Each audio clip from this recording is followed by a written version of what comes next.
Yuk jadi bagian dari dakwah kami. Dukung operasional dakwah dan sosial kami, raih pahala amal jariah yang terus mengalir sampai hari kiamat. Oke, syukron Ustaz. Selanjutnya masih berangkat dari masalah anak muda Ustaz. Ada satu kata yang terkenal di anak-anak muda yaitu FOMO. Artinya itu fear of missing out Ustaz. Yang artinya anak-anak ini selalu mengikuti tren-tren yang ada di masyarakat. Namun yang dikhawatirkan adalah tren ini selalu hadir dan mereka selalu mengikutinya terkadang mengikutinya tanpa memperhatikan batasan-batasan syar'i. Contohnya jika ada tren-tren seperti berpacaran ataupun tren-tren lain seperti ada barang yang harus dibeli mereka rela antri berjam-jam. Setelah tren-tren lainnya mungkin mengandung kesyirikan dan hal-hal ini sebagian besar itu tidak bermanfaat Ustaz. Sebenarnya apa pemicu anak-anak muda seringkali menjadi seperti ini dan apakah ada rem bagi anak-anak muda ini agar selalu berpikir dua kali sebelum melakukan atau mengikuti sesuatu Ustaz? Tafadhol Ustaz. Ya, saya pernah bertemu dengan beberapa orang pengusaha muslim di Indonesia. Saya lihat mereka masih muda Masya Allah, tapi punya income yang besar sekali. Mungkin bisa belasan puluhan miliar tiap bulan, tapi masih muda. Memang karena usaha yang dikembangkan oleh orang tua, akhirnya mereka pun kembangkan gitu ya. Dan orangnya sangat cerdas ya, mereka sangat cerdas. Tetapi ada satu penyakit yang saya lihat, tanda kutip, saya katakan penyakit tanda kutip di sini ya. Hampir semua generasi yang saya temukan, sebatas saya temukan ya. Generasi muslim, begitu terbuka pintu rezeki buat mereka, itu selalu arahnya hampir sama. Larinya ke apa? Koleksi jam, koleksi baju, koleksi motor, koleksi mobil, dan terlalu berlebihan.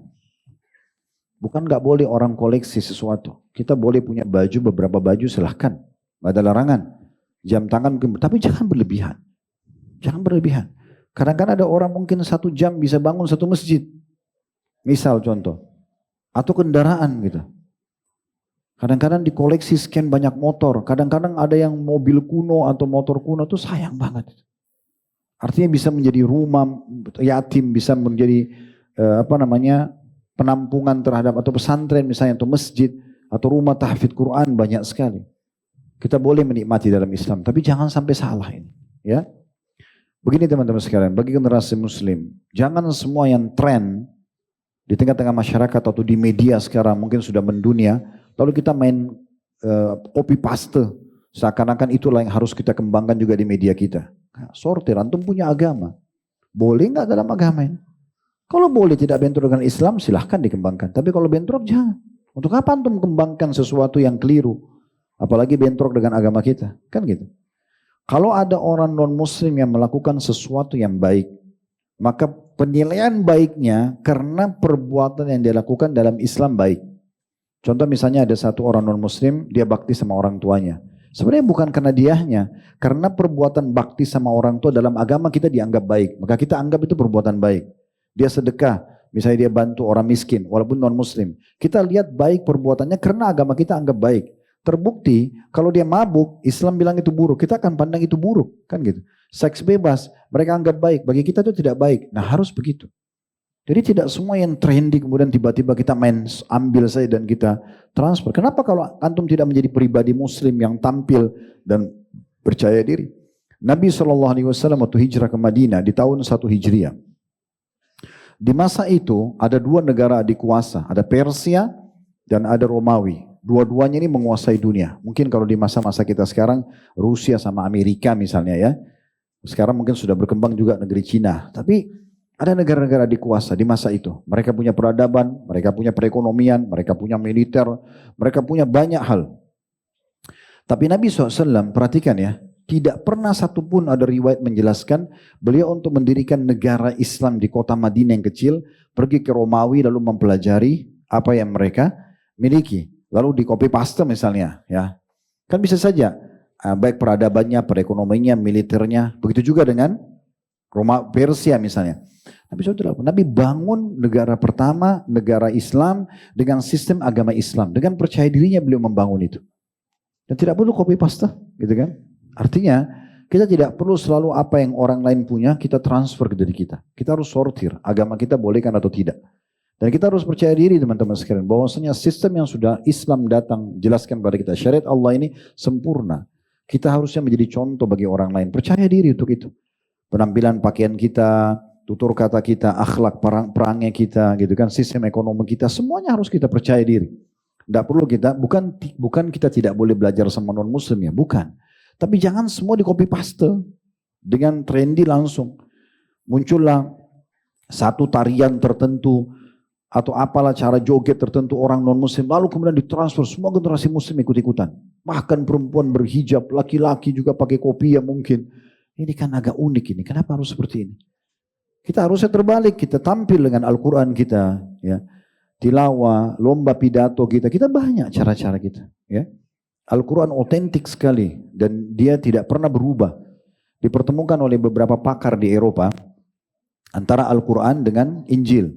Ditemukan Al-Quran dari 1400 tahun yang lalu turun-temurun umat Islam menghafal selalu sama nama surahnya, tidak pernah ada perubahan, selalu sama jumlah ayatnya, selalu sama ayatnya. Ya, ditemukan dalam kitab Injil misalnya ada perjanjian lama, perjanjian baru, perubahan.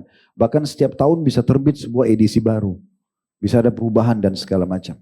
Kita punya sesuatu kalamullah yang otentik, tidak pernah berubah.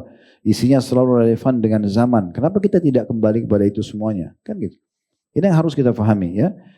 Sama tadi dengan misalnya antri lama hanya karena sesuatu yang lagi populer. Apa itu? Makanan misalnya atau pakaian misalnya. Gini, saya pernah hadir di acaranya Dr. Sulaiman Ruhaili hafizahullah. Ada satu nasihat menarik gitu. Beliau mengatakan, seharusnya seorang muslim itu mempertemukan antara tingkatan-tingkatan dalam dirinya. Level yang paling rendah perasaan. Kita misalnya rasa pengen makan, pengen minum, pengen sesuatu lah. Itu perasaan ya. Nah perasaan ini tidak bisa dibiarkan berdiri sendiri. Karena kalau perasaan berdiri sendiri kan ini akan kacau semuanya. Karena perasaan itu rapuh. Kalau kita ikuti perasaan kita, mudah sedih, mudah putus asa. Kalau perasaan saja.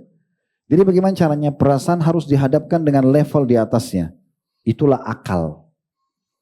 Antum pernah makan nasi goreng, ini contoh. Nasi goreng enak di Semarang. Perasaan antum pengen coba lagi. Biasa muncul gitu ya. Kita kan pernah makan enak, pengen makan lagi. Coba pertemukan dengan akal antum. Pikirkan. Kalau antum sudah mulai hadapi dengan akal, sederhana kok, gitu kan. Akal kita akan berpikir, Semarang jauh. Transportasi, masih banyak nasi goreng di Jakarta, gitu kan. Satu waktu kalau ke Semarang, oke. Nanti akan terkontrol perasaan itu. Kita bisa terkontrol. Kita pernah misalnya sangat tergantung dengan orang tua sudah meninggal. Kalau kita hadapkan perasaan kita sedih, kita hadapkan dengan akal akan mengatakan sudah meninggal. Nangis pun tidak ada manfaatnya. Itu akan terjadi di dialog dalam diri kita itu. Akal akan mengontrol kita, udah nggak usah. Sekarang jangan berlarut-larut, begitulah ya. Akal itu akan menjadi pengontrol perasaan, jangan dibalik ya. Kalau akal dikontrol oleh perasaan, ini nggak bisa. Karena memang perasaan itu masih di bawah akal. Di atas akal ada syariat Allah Subhanahu wa taala. Itu baru stabil. Sehingga setelah dipikirkan oleh akal, sekarang kembali ke syariat, ini halal nggak? Dibolehkan nggak? Dibolehkan baru saya lakukan. Kalau enggak, iya. Seorang muslim tidak butuh banyak program dalam setiap hari kok. Yang penting itu diperintahkan, dia kerjakan. Selesai. Dan bermanfaat gitu kan.